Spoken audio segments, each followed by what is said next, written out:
प्रभुं प्राणनाथं विभुं विश्वनाथं जगन्नाथनाथं सदानन्दभाजं भवद्भव्यभूतेश्वरं भूतनाथं शिवं शङ्करं शम्भुमीशानमीडे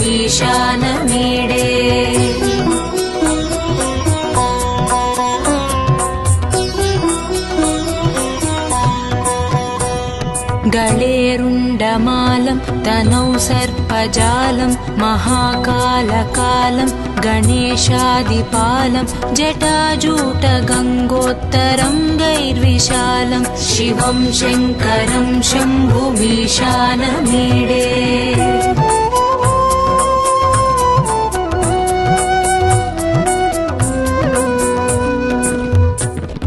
मुदामाकरं मण्डनं मण्डयन्तं महामण्डलं भस्मभूषाधरं तम् अनादिं ह्यपारं महामोहमारं शिवं शङ्करं शम्भुमीशानमीडे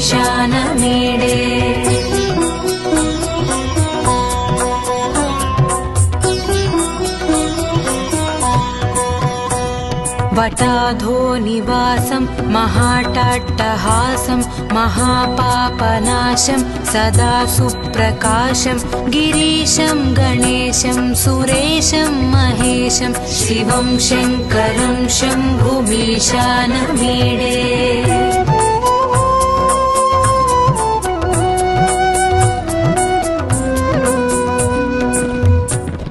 गिरीन्द्रात्मजा सङ्गृहीतार्धदेहं गिरौ संस्थितं सर्वदापन्नगेहं परब्रह्म ब्रह्मादिभिर्वन्द्यमानं शिवं शङ्करं शम्भुमीशानमीडे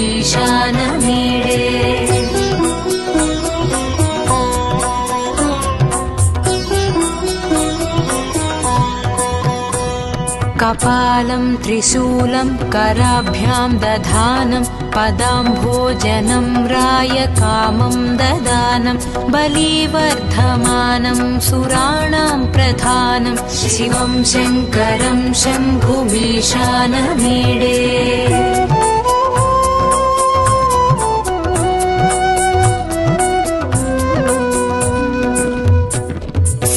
शरच्चन्द्रगात्रं गणानन्दपात्रं त्रिनेत्रं पवित्रं धनेशस्य मित्रम् अपर्णाकळत्रं सदा सच्चरित्रं शिवं शङ्करं शम्भुमीशानमीडे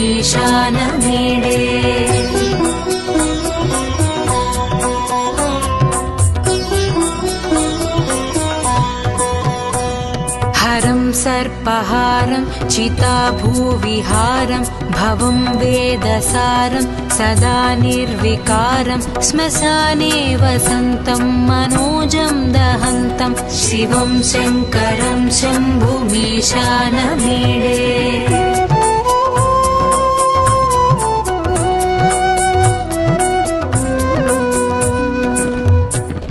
स्वयं यः प्रभाते नरः शूलपाणे पठेत् स्तोत्ररत्नं द्विह प्राप्य रत्नं सुपुत्रं सुधान्यं सुमित्रं कळत्रं विचित्रैः समाराध्य मोक्षं प्रयाति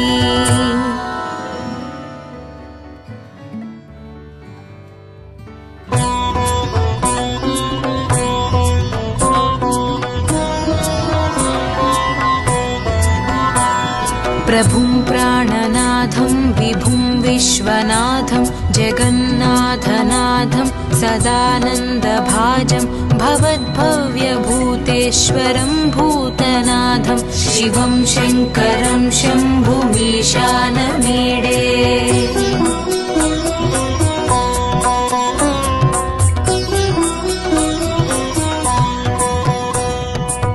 गळेरुण्डमालं तनौ सर्पजालं महाकालकालं गणेशादिपालं जटाजूटगङ्गोत्तरङ्गैर्विशालं शिवं शङ्करं शम्भुमीशानमीडे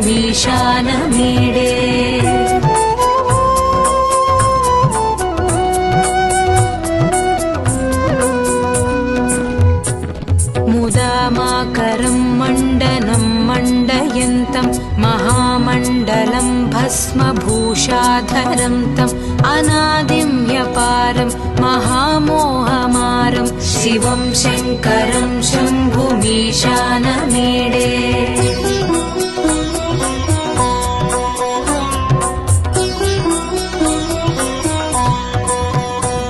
वटाधो निवासं महाटाट्टहासं महापापनाशं सदा सुप्रकाशं गिरीशं गणेशं सुरेशं महेशं शिवं शङ्करं शम्भुमीशानमीडे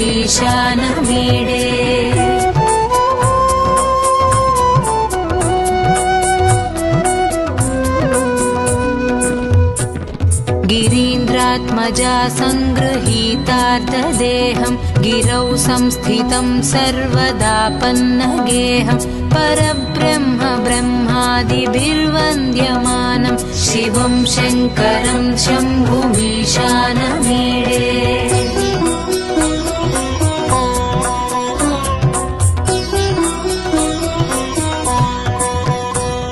कपालं त्रिशूलं कराभ्यां दधानं पदाम्भोजनं रायकामं ददानं बलिवर्धमानं सुराणां प्रधानं शिवं शङ्करं शम्भुमीशानमीडे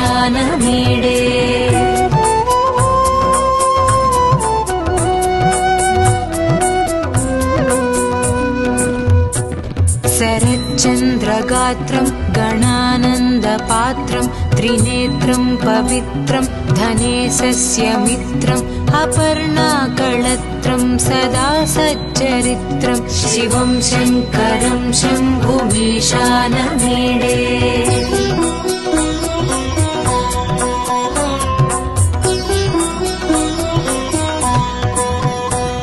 हरं सर्पहारं चिताभूविहारं भवं वेदसारं सदा निर्विकारं श्मशाने वसन्तं मनोजं दहन्तं शिवं शङ्करं शम्भुमीशानमीडे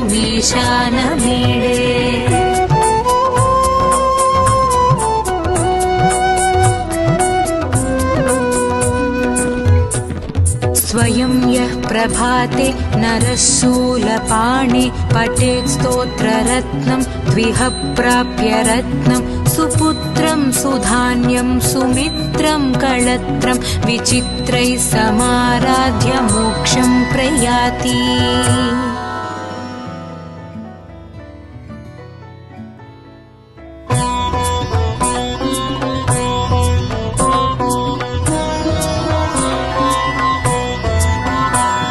प्रभुं प्राणनाथं विभुं विश्वनाथं जगन्नाथनाथं सदानन्दभाजं भवद्भव्यभूतेश्वरं भूतनाथं शिवं शङ्करं शम्भुमीशानमीडे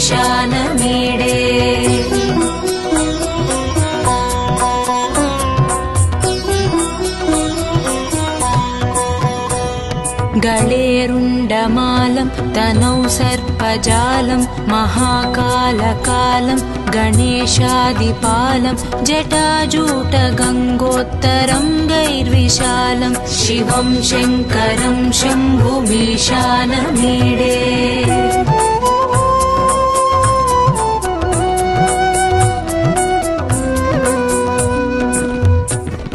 मुदामाकरं मण्डनं मण्डयन्तं महामण्डलं भस्मभूषाधरं तम् अनादिं ह्यपारं महामोहमारं शिवं शङ्करं शम्भुमीशानमीडे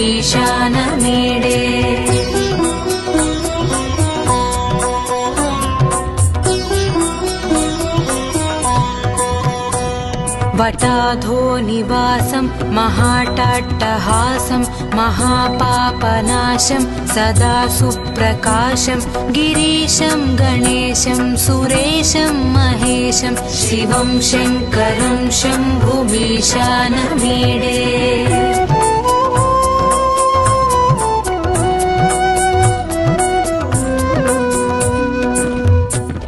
गिरीन्द्रात्मजा सङ्गृहीतार्धदेहं गिरौ संस्थितं सर्वदापन्नगेहं परब्रह्म ब्रह्मादिभिर्वन्द्यमानं शिवं शङ्करं शम्भुमीशानमीडे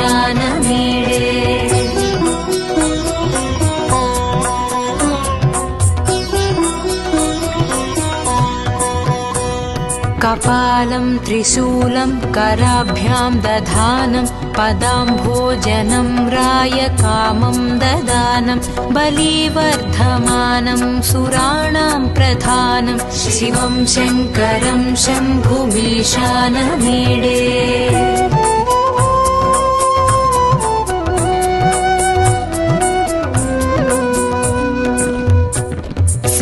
शरच्चन्द्रगात्रं गणानन्दपात्रं त्रिनेत्रं पवित्रं धनेशस्य मित्रम् अपर्णाकळत्रं सदा सच्चरित्रं शिवं शङ्करं शम्भुमीशानमीडे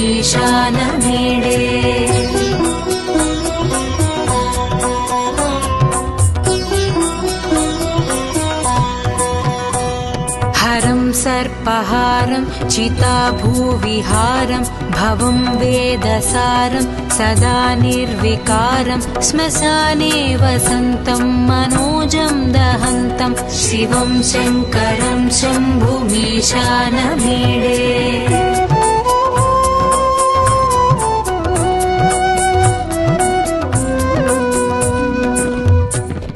स्वयं यः प्रभाते नरः शूलपाणे पठेत् स्तोत्ररत्नं द्विह प्राप्य रत्नं सुपुत्रं सुधान्यं सुमित्रं कळत्रं विचित्रैः समाराध्य मोक्षं प्रयाति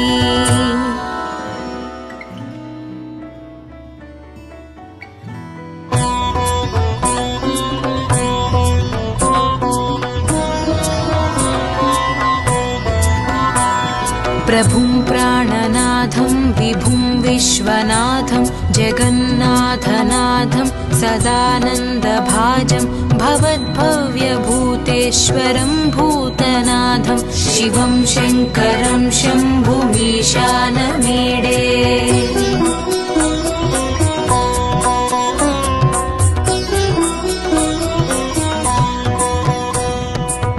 गळेरुण्डमालं तनौ सर्पजालं महाकालकालं गणेशादिपालं जटाजूटगङ्गोत्तरं गैर्विशालं शिवं शङ्करं शम्भुमीशानमीडे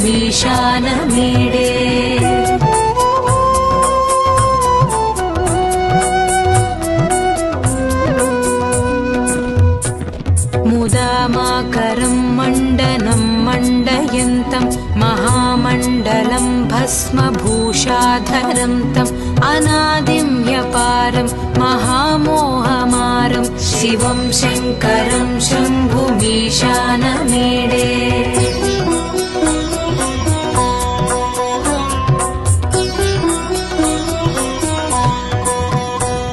वटाधो निवासं महाटाट्टहासं महापापनाशं सदा सुप्रकाशं गिरीशं गणेशं सुरेशं महेशं शिवं शङ्करं शम्भुमीशानमीडे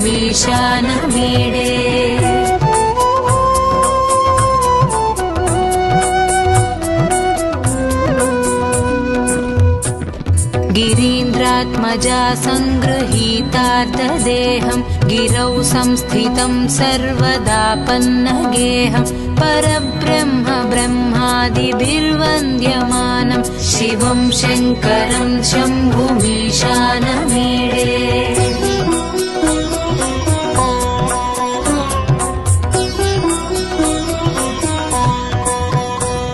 कपालं त्रिशूलं कराभ्यां दधानं पदाम्भोजनं रायकामं ददानं बलिवर्धमानं सुराणां प्रधानं शिवं शङ्करं शम्भुमीशानमीडे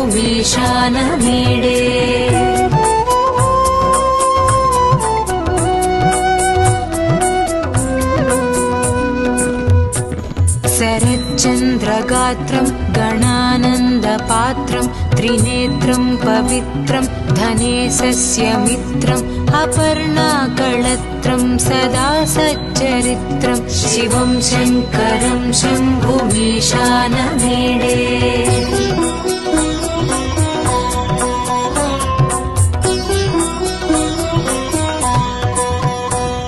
हरं सर्पहारं चिताभूविहारं भवं वेदसारं सदा निर्विकारं श्मशाने वसन्तं मनोजं दहन्तं शिवं शङ्करं शम्भुमीशानमीडे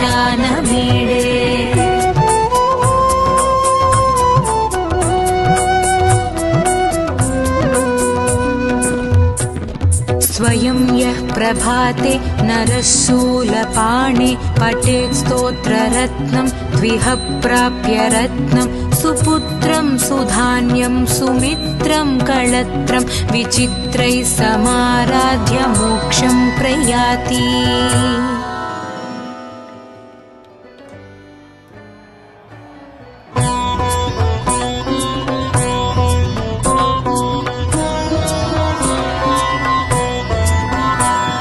प्रभुं प्राणनाथं विभुं विश्वनाथं जगन्नाथनाथं सदानन्दभाजं भवद्भव्यभूतेश्वरं भूतनाथं शिवं शङ्करं शम्भुमीशानमीडे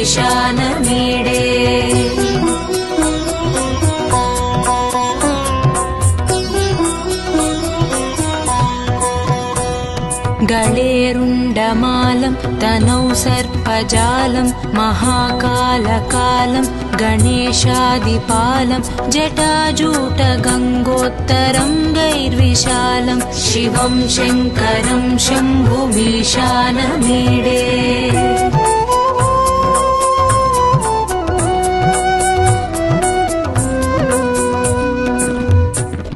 मुदामाकरं मण्डनं मण्डयन्तं महामण्डलं भस्मभूषाधरं तम् अनादिं ह्यपारं महामोहमारं शिवं शङ्करं शम्भुमीशानमीडे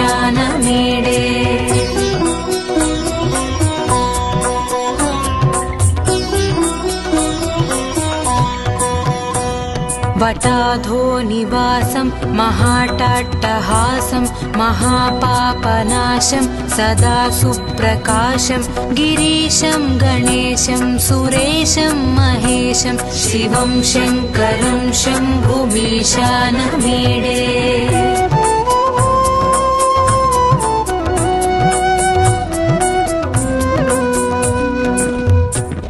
गिरीन्द्रात्मजा सङ्गृहीतार्थदेहं गिरौ संस्थितं सर्वदा पन्नगेहं परब्रह्म ब्रह्मादिभिर्वन्द्यमानं शिवं शङ्करं शम्भुमीशानमीडे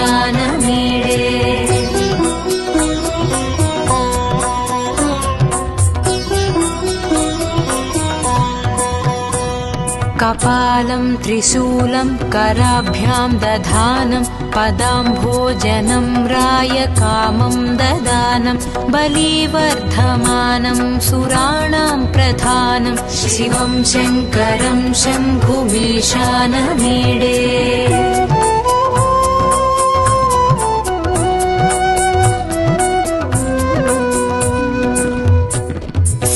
शरच्चन्द्रगात्रं गणानन्दपात्रं त्रिनेत्रं पवित्रं धनेशस्य मित्रम् अपर्णाकळत्रं सदा सच्चरित्रं शिवं शङ्करं शम्भुमीशानमीडे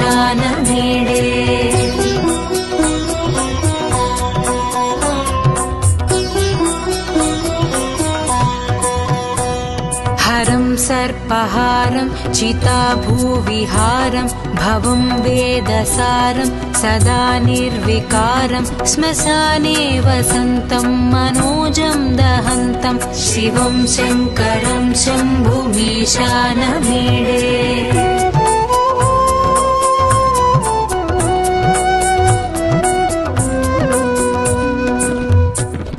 स्वयं यः प्रभाते नरः शूलपाणे पठेत् स्तोत्ररत्नं द्विह प्राप्य रत्नं सुपुत्रं सुधान्यं सुमित्रं कळत्रं विचित्रैः समाराध्य मोक्षं प्रयाति।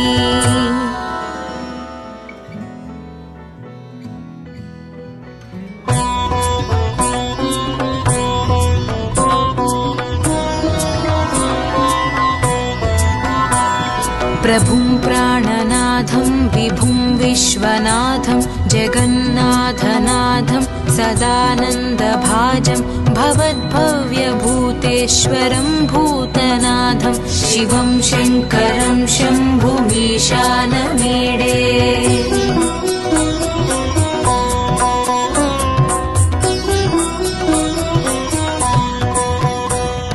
गळेरुण्डमालं तनौ सर्पजालं महाकालकालं गणेशादिपालं जटाजूटगङ्गोत्तरङ्गैर्विशालं शिवं शङ्करं शम्भुमीशानमीडे।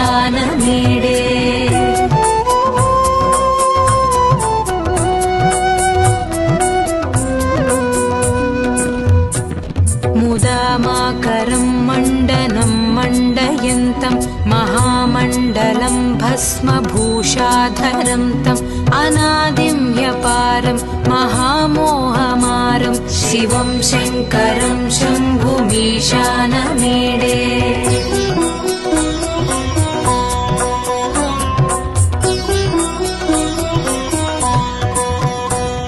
वटाधो निवासं महाटाट्टहासं महापापनाशं सदा सुप्रकाशं गिरीशं गणेशं सुरेशं महेशं शिवं शङ्करं शम्भुमीशानमीडे।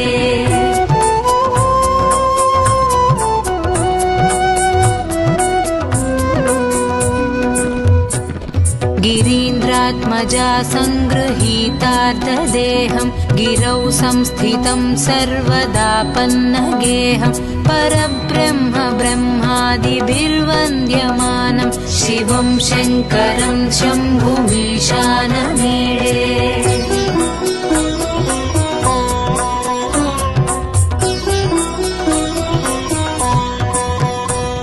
कपालं त्रिशूलं कराभ्यां दधानं पदाम्भोजनं रायकामं ददानं बलिवर्धमानं सुराणां प्रधानं शिवं शङ्करं शम्भुमीशानमीडे।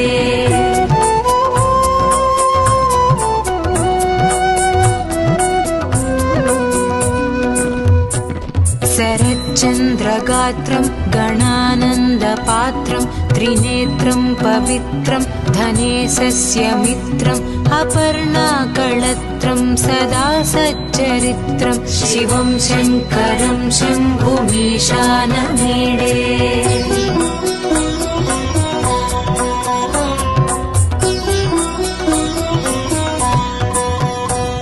हरं सर्पहारं चिताभूविहारं भवं वेदसारं सदा निर्विकारं श्मशाने वसन्तं मनोजं दहन्तं शिवं शङ्करं शम्भुमीशानमीडे।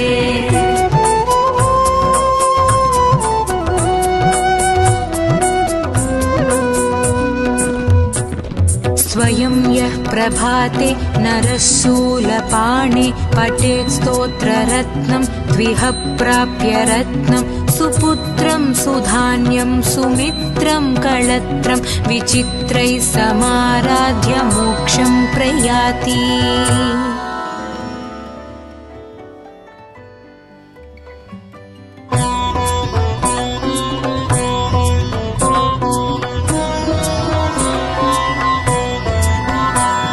प्रभुं प्राणनाथं विभुं विश्वनाथं जगन्नाथनाथं सदानन्दभाजं भवद्भव्यभूतेश्वरं भूतनाथं शिवं शङ्करं शम्भुमीशानमीडे।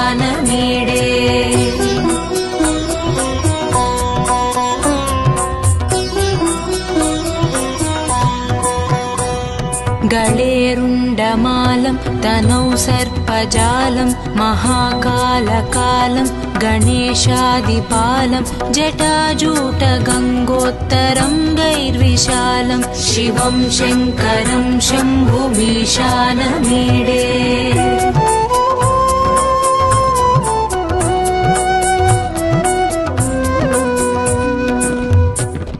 मुदामाकरं मण्डनं मण्डयन्तं महामण्डलं भस्मभूषाधरं तम् अनादिं ह्यपारं महामोहमारं शिवं शङ्करं शम्भुमीशानमीडे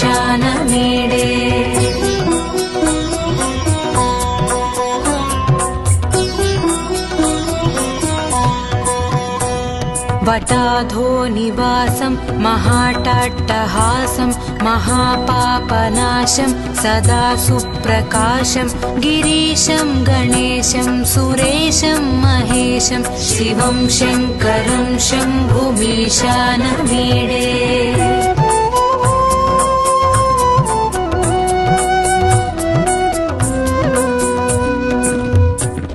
गिरीन्द्रात्मजा सङ्गृहीतार्धदेहं गिरौ संस्थितं सर्वदापन्नगेहं परब्रह्म ब्रह्मादिभिर्वन्द्यमानं शिवं शङ्करं शम्भुमीशानमीडे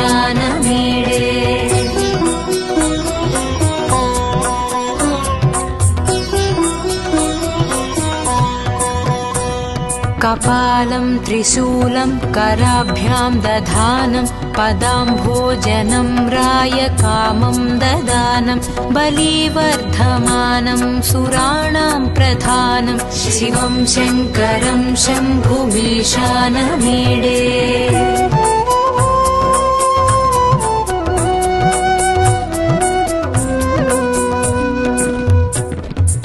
शरच्चन्द्रगात्रं गणानन्दपात्रं त्रिनेत्रं पवित्रं धनेशस्य मित्रम् अपर्णाकळत्रं सदा सच्चरित्रं शिवं शङ्करं शम्भुमीशानमीडे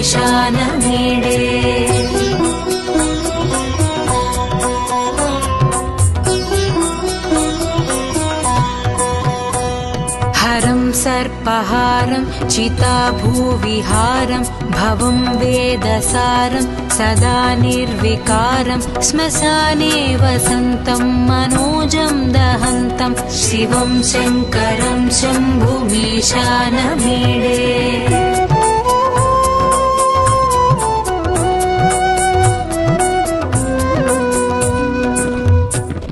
स्वयं यः प्रभाते नरः शूलपाणे पठेत् स्तोत्ररत्नं द्विह प्राप्य रत्नं सुपुत्रं सुधान्यं सुमित्रं कळत्रं विचित्रैः समाराध्य मोक्षं प्रयाति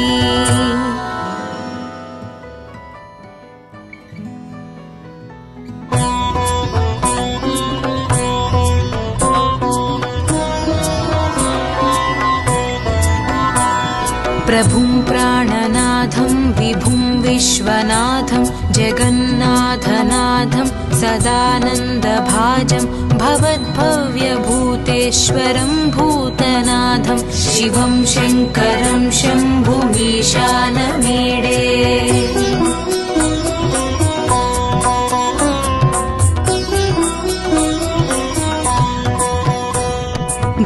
गळेरुण्डमालं तनौ सर्पजालं महाकालकालं गणेशादिपालं जटाजूटगङ्गोत्तरङ्गैर्विशालं शिवं शङ्करं शम्भुमीशानमीडे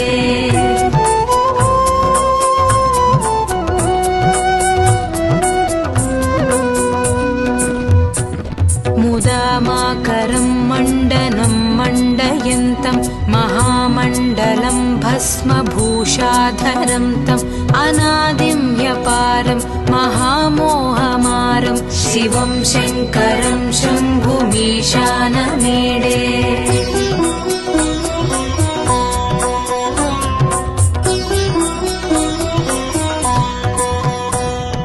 वटाधो निवासं महाट्टहासं महापापनाशं सदा सुप्रकाशं गिरीशं गणेशं सुरेशं महेशं शिवं शङ्करं शम्भुमीशानमीडे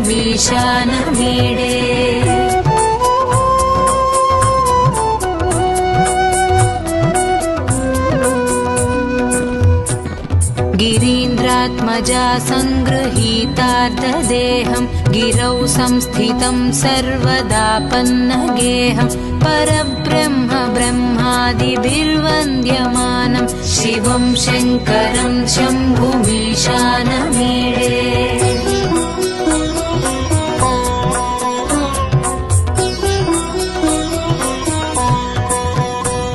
कपालं त्रिशूलं कराभ्यां दधानं पदाम्भोजनं रायकामं ददानं बलिवर्धमानं सुराणां प्रधानं शिवं शङ्करं शम्भुमीशानमीडे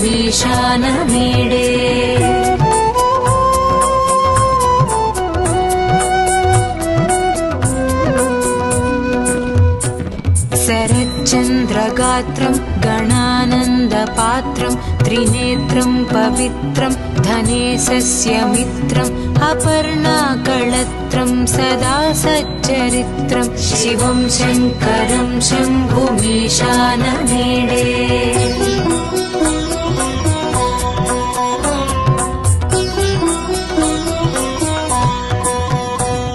हरं सर्पहारं चिताभूविहारं भवं वेदसारं सदा निर्विकारं श्मशाने वसन्तं मनोजं दहन्तं शिवं शङ्करं शम्भुमीशानमीडे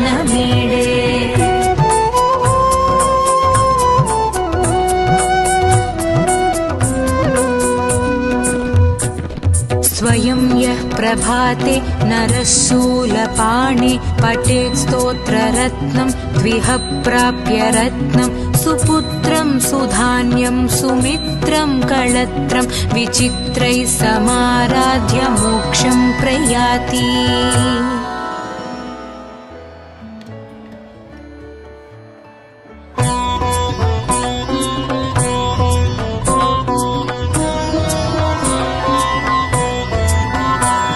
प्रभुं प्राणनाथं विभुं विश्वनाथं जगन्नाथनाथं सदानन्दभाजं भवद्भव्यभूतेश्वरं भूतनाथं शिवं शङ्करं शम्भुमीशानमीडे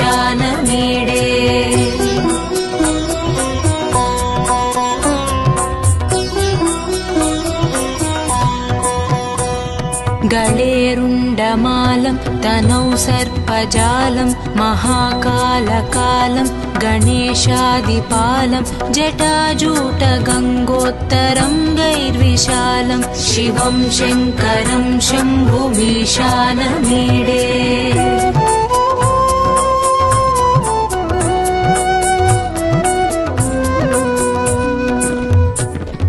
मुदामाकरं मण्डनं मण्डयन्तं महामण्डलं भस्मभूषाधरं तम् अनादिं ह्यपारं महामोहमारं शिवं शङ्करं शम्भुमीशानमीडे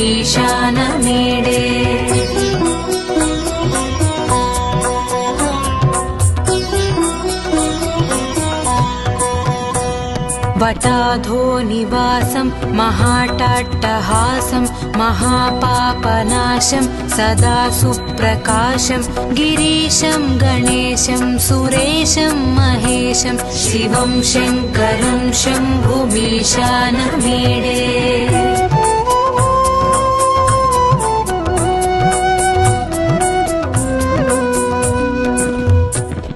गिरीन्द्रात्मजा सङ्गृहीतार्धदेहं गिरौ संस्थितं सर्वदापन्नगेहं परब्रह्म ब्रह्मादिभिर्वन्द्यमानं शिवं शङ्करं शम्भुमीशानमीडे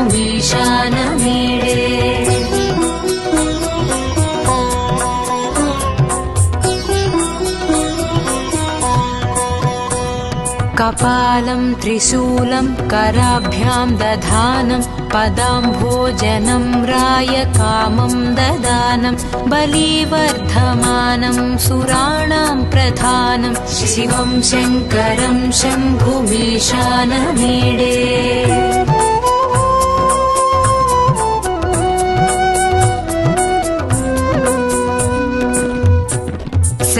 शरच्चन्द्रगात्रं गणानन्दपात्रं त्रिनेत्रं पवित्रं धनेशस्य मित्रम् अपर्णाकळत्रं सदा सच्चरित्रं शिवं शङ्करं शम्भुमीशानमीडे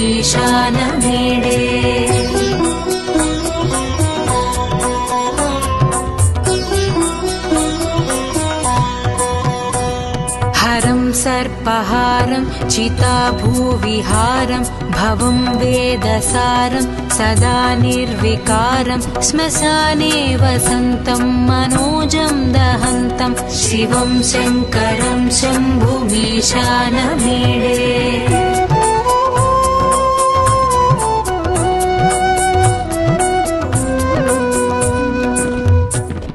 स्वयं यः प्रभाते नरः शूलपाणे पठेत् स्तोत्ररत्नं द्विह प्राप्य रत्नं सुपुत्रं सुधान्यं सुमित्रं कळत्रं विचित्रैः समाराध्य मोक्षं प्रयाति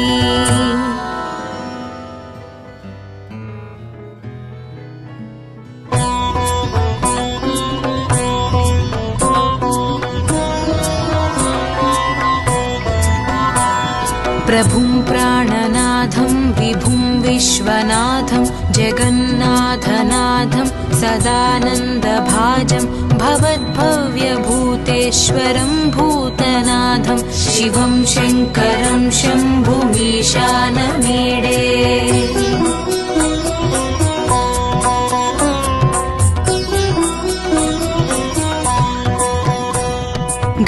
गळेरुण्डमालं तनौ सर्पजालं महाकालकालं गणेशादिपालं जटाजूटगङ्गोत्तरं गैर्विशालं शिवं शङ्करं शम्भुमीशानमीडे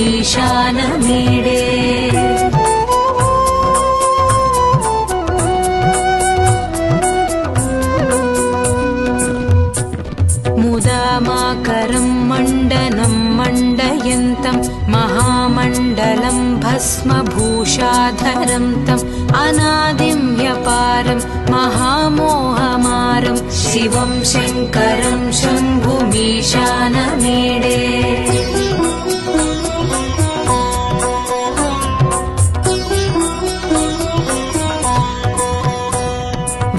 वटाधोनिवासं महाटाट्टहासं महापापनाशं सदा सुप्रकाशं गिरीशं गणेशं सुरेशं महेशं शिवं शङ्करं शम्भुमीशानमीडे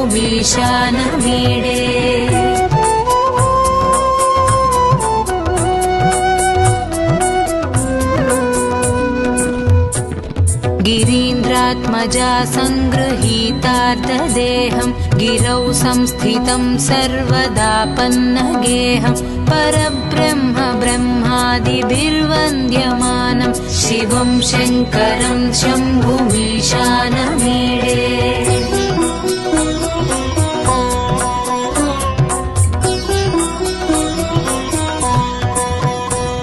कपालं त्रिशूलं कराभ्यां दधानं पदाम्भोजनं रायकामं ददानं बलिवर्धमानं सुराणां प्रधानं शिवं शङ्करं शम्भुमीशानमीडे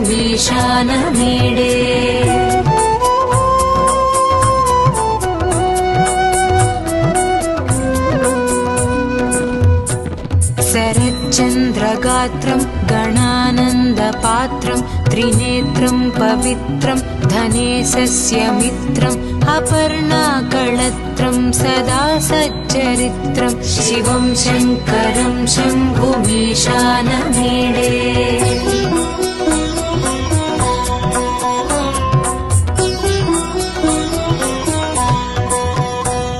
हरं सर्पहारं चिताभूविहारं भवं वेदसारं सदा निर्विकारं श्मशाने वसन्तं मनोजं दहन्तं शिवं शङ्करं शम्भुमीशानमीडे।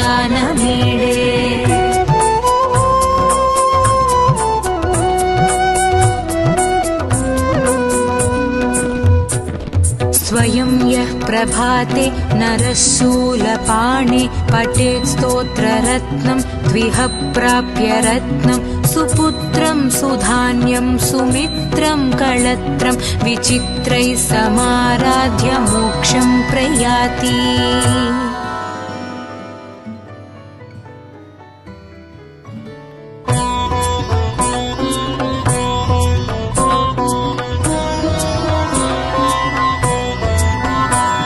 प्रभुं प्राणनाथं विभुं विश्वनाथं जगन्नाथनाथं सदानन्दभाजं भवद्भव्यभूतेश्वरं भूतनाथं शिवं शङ्करं शम्भुमीशानमीडे।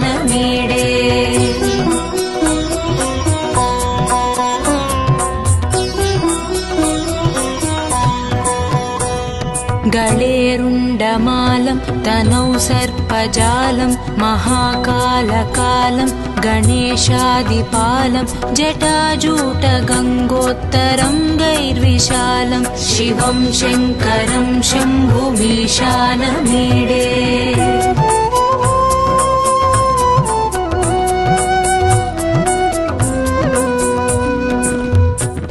मुदामाकरं मण्डनं मण्डयन्तं महामण्डलं भस्मभूषाधरं तम् अनादिं ह्यपारं महामोहमारं शिवं शङ्करं शम्भुमीशानमीडे।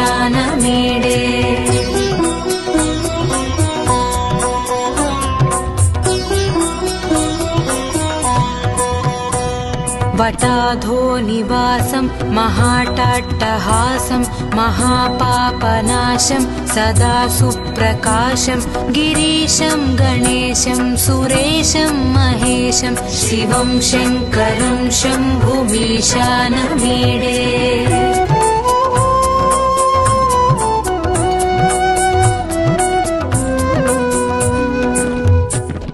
गिरीन्द्रात्मजा सङ्गृहीतार्धदेहं गिरौ संस्थितं सर्वदापन्नगेहं परब्रह्म ब्रह्मादिभिर्वन्द्यमानं शिवं शङ्करं शम्भुमीशानमीडे।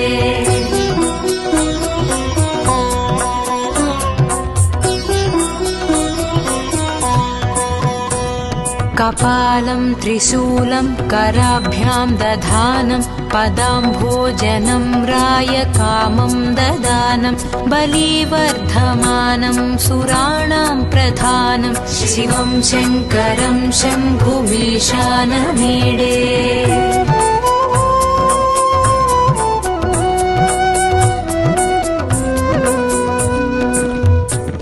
शरच्चन्द्रगात्रं गणानन्दपात्रं त्रिनेत्रं पवित्रं धनेशस्य मित्रम् अपर्णाकळत्रं सदा सच्चरित्रं शिवं शङ्करं शम्भुमीशानमीडे।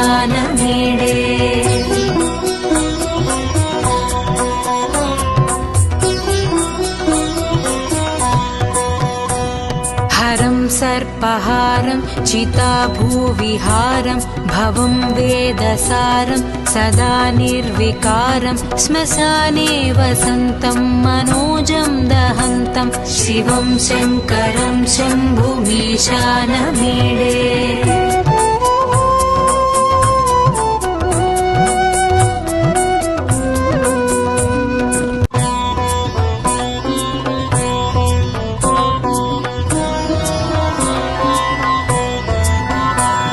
प्रभुं प्राणनाथं विभुं विश्वनाथं जगन्नाथनाथं सदानन्दभाजं भवद्भव्यभूतेश्वरं भूतनाथं शिवं शङ्करं शम्भुमीशानमीडे।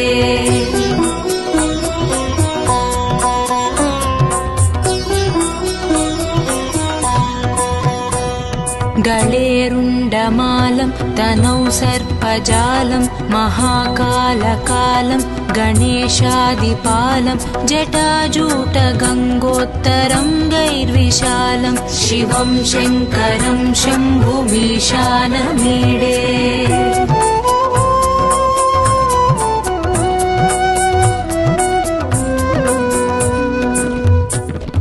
मुदामाकरं मण्डनं मण्डयन्तं महामण्डलं भस्मभूषाधरं तम् अनादिं ह्यपारं महामोहमारं शिवं शङ्करं शम्भुमीशानमीडे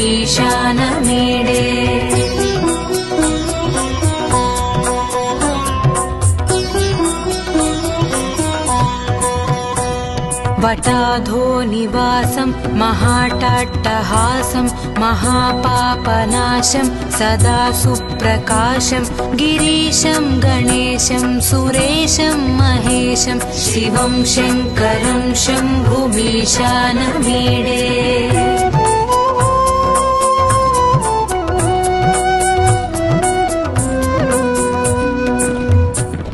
गिरीन्द्रात्मजा सङ्गृहीतार्धदेहं गिरौ संस्थितं सर्वदापन्नगेहं परब्रह्म ब्रह्मादिभिर्वन्द्यमानं शिवं शङ्करं शम्भुमीशानमीडे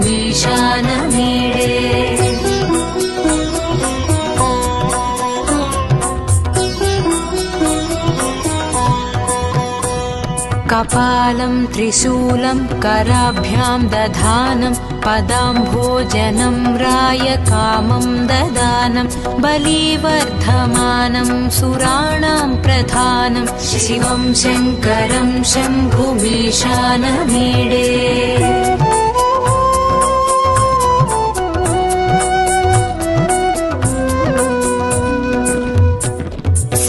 शरच्चन्द्रगात्रं गणानन्दपात्रं त्रिनेत्रं पवित्रं धनेशस्य मित्रम् अपर्णाकळत्रं सदा सच्चरित्रं शिवं शङ्करं शम्भुमीशानमीडे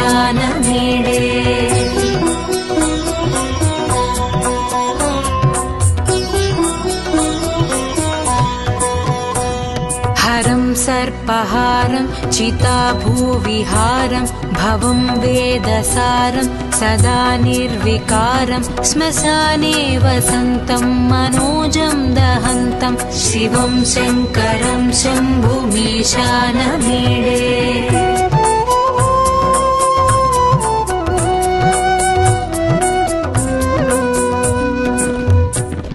स्वयं यः प्रभाते नरः शूलपाणे पठेत् स्तोत्ररत्नं द्विह प्राप्य रत्नं सुपुत्रं सुधान्यं सुमित्रं कळत्रं विचित्रैः समाराध्य मोक्षं प्रयाति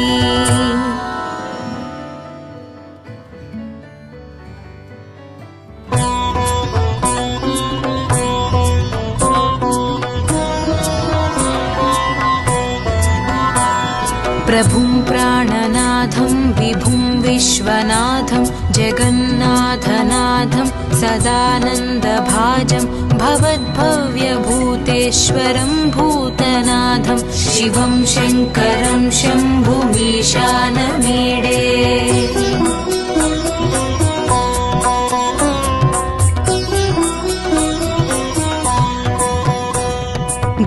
गलेरुण्डमालं तनौ सर्पजालं महाकालकालं गणेशादिपालं जटाजूटगङ्गोत्तरं गैर्विशालं शिवं शङ्करं शम्भुमीशानमीडे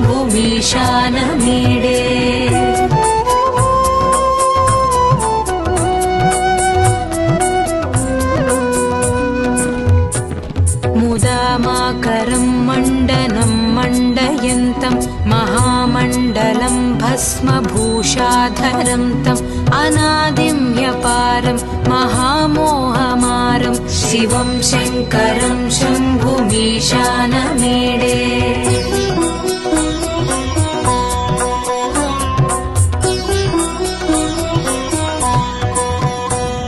वटा वटाधोनिवासं महाटाट्टहासं महापापनाशं सदा सुप्रकाशं गिरीशं गणेशं सुरेशं महेशं शिवं शङ्करं शम्भुमीशानमीडे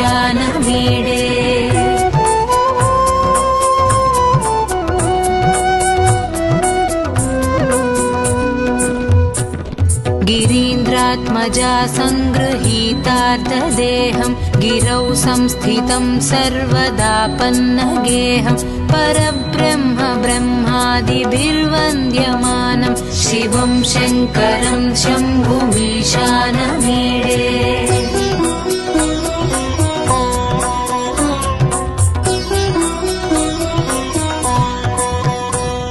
कपालं त्रिशूलं कराभ्यां दधानं पदाम्भोजनं रायकामं ददानं बलिवर्धमानं सुराणां प्रधानं शिवं शङ्करं शम्भुमीशानमीडे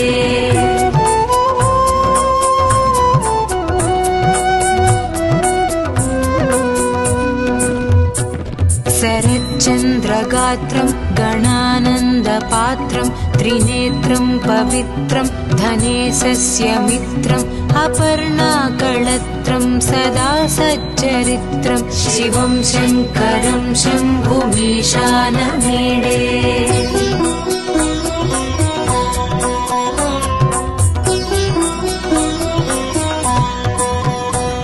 हरं सर्पहारं चिताभूविहारं भवं वेदसारं सदा निर्विकारं श्मशाने वसन्तं मनोजं दहन्तं शिवं शङ्करं शम्भुमीशानमीडे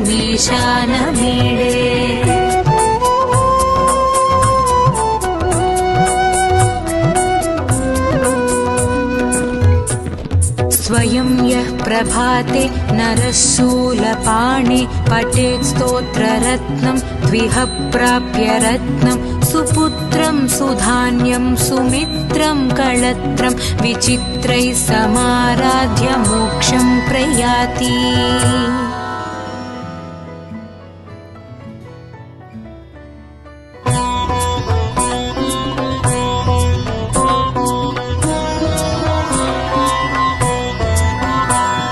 प्रभुं प्राणनाथं विभुं विश्वनाथं जगन्नाथनाथं सदानन्दभाजं भवद्भव्यभूतेश्वरं भूतनाथं शिवं शङ्करं शम्भुमीशानमीडे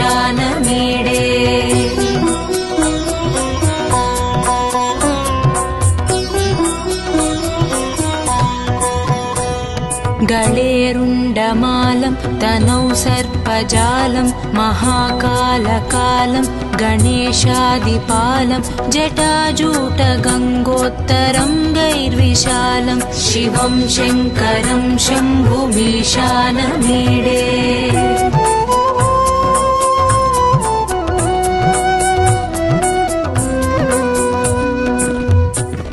मुदामाकरं मण्डनं मण्डयन्तं महामण्डलं भस्मभूषाधरं तम् अनादिं ह्यपारं महामोहमारं शिवं शङ्करं शम्भुमीशानमीडे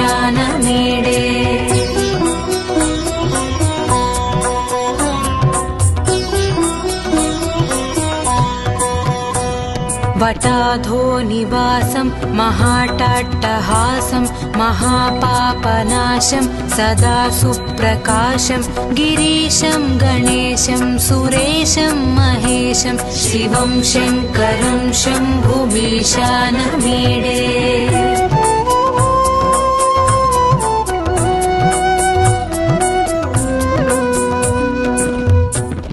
गिरीन्द्रात्मजा सङ्गृहीतार्धदेहं गिरौ संस्थितं सर्वदापन्नगेहं परब्रह्म ब्रह्मादिभिर्वन्द्यमानं शिवं शङ्करं शम्भुमीशानमीडे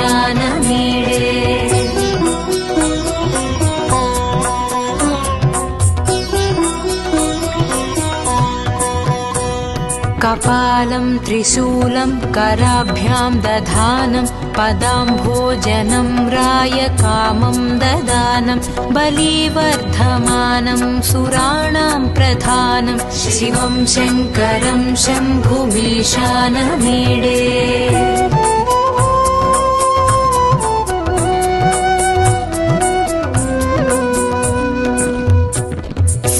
शरच्चन्द्रगात्रं गणानन्दपात्रं त्रिनेत्रं पवित्रं धनेशस्य मित्रम् अपर्णाकळत्रं सदा सच्चरित्रं शिवं शङ्करं शम्भुमीशानमीडे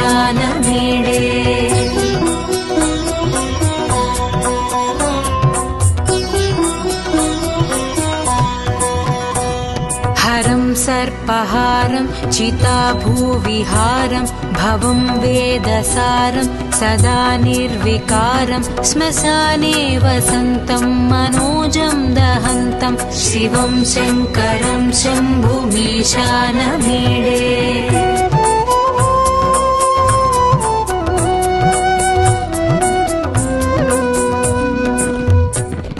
स्वयं यः प्रभाते नरः शूलपाणे पठेत् स्तोत्ररत्नं द्विह प्राप्य रत्नं सुपुत्रं सुधान्यम्